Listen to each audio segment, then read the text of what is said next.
All right, let's get to some of the other stuff from yesterday. The Rays win 5-4. They have now won 11 of their last 14. As I said, 6 series in a row, unbeaten, 5-0-1.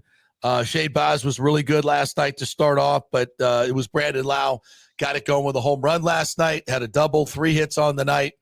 The key play of the whole game was in the 4th inning when the Rays scored 4 runs, and Kumar Rocker, that guy's huge, by the way. One of our, you know where he's from, right? I mean, where he went to school, right? Yeah, he's John Rocker's son, right? No, Kumar? no. I don't know that John Rocker would ever have a son named Kumar.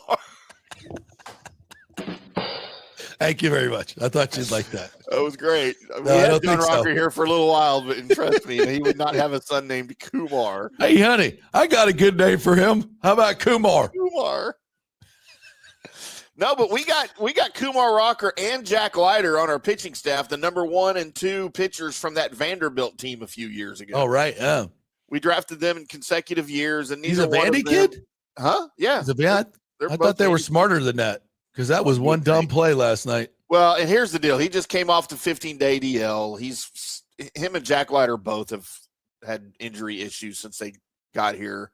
And apparently, coming off the 15-day DL, not only did he forget how to pitch, he forgot how to field, because he forgot to cover first, or he was late covering first, which allowed a hit. And then on the same play, you're not throwing the guy out. So then you allowed a run. Yeah, if you can get the play, put it up there. But if not, he's late getting to first. And, and Meisner, he's fat, that speed creates mistakes, right? Which is the reason we want Chandler Simpson back. Right. But so he hits a little dribbler down the right side with 2 on? I was 2 on. Anyway, Aranda's on second. And another good night for him, another RBI. The guy just mashing. I think he's leading the league in OPS now. He's on second. So Rocker's late covering first, allowing the hit.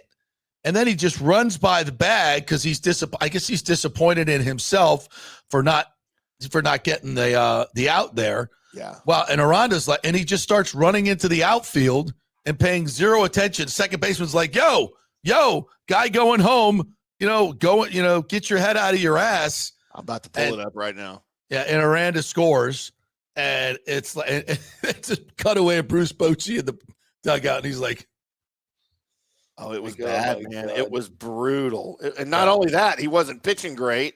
Yeah, and he didn't help himself out. Let's see if we can take a look at it here. This is just not Major League Baseball. That's backhanded by Berger. Throw to first. They're not going to get him. Run will score. Yandy crosses the plate, and now another run is going to come home. Idiot. Yeah, Aranda. It's like heads up baseball, but if you're not scoring on that play, if you're not paying attention, and because clearly Rocker was not paying attention, but maybe he forgot. I don't know. Who knows? That's just horrible baseball. Yeah, it's horrible baseball. It's horrible fielding for the pitcher, and he's pitching bad at the same time. So here's the deal with the Rangers. Their offensive struggle. We've talked about it all season long, and before this game, when they score 4 runs or more, they were 21-3.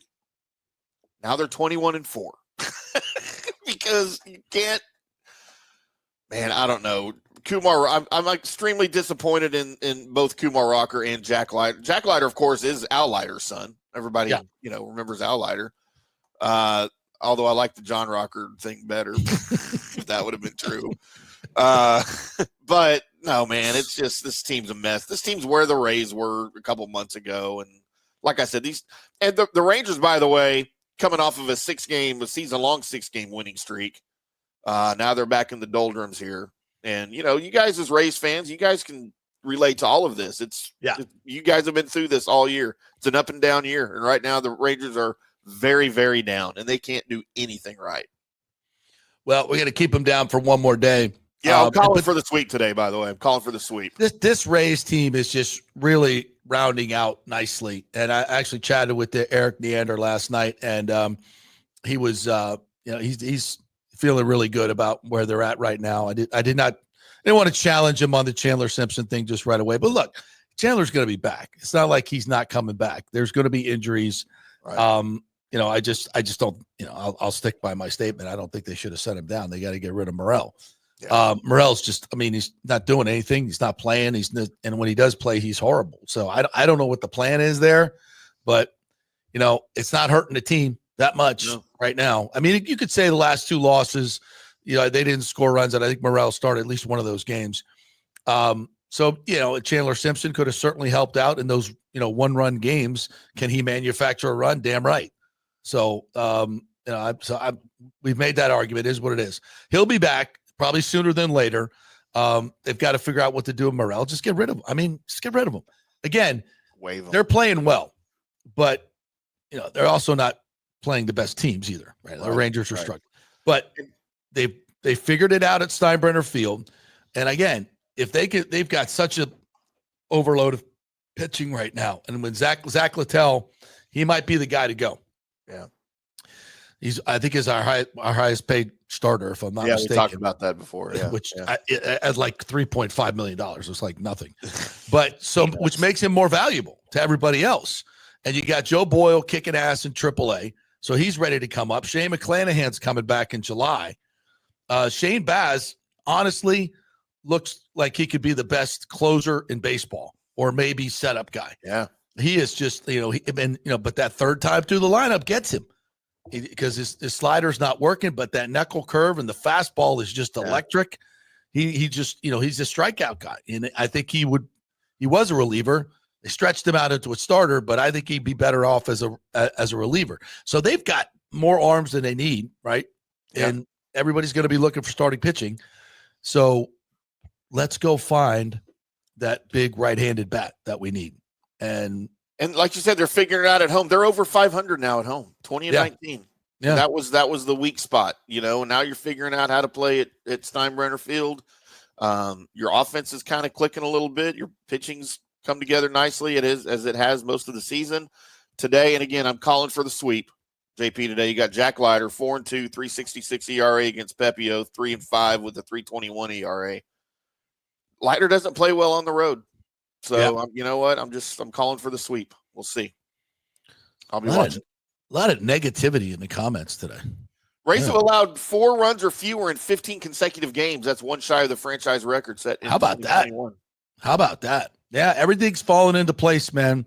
This team is really, really good, but they got to keep at. To me, you can't just be happy with where you're at because the Yankees are going to add, other teams are going to add. Obviously, the Dodgers are going to add. I mean, teams are going to get better. So if you want to win a World Series, you got a really, really cheap pitching staff that's effective right now. Now is the time to go add a little payroll and get a proven slugger who you could put in the middle of your lineup, play outfield, and we got Meisner, we got Mangum. They're playing well right now, but that's not postseason stuff. You got to have guys that can prove it and do it in the postseason.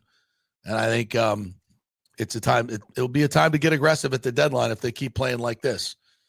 All right, we're going to take a quick break. When we come back on the other side, we're going to get the comments at some point. But Scott Reynolds is going to join us to talk about Bucks OTAs. So we'll get a little Bucks talk in here.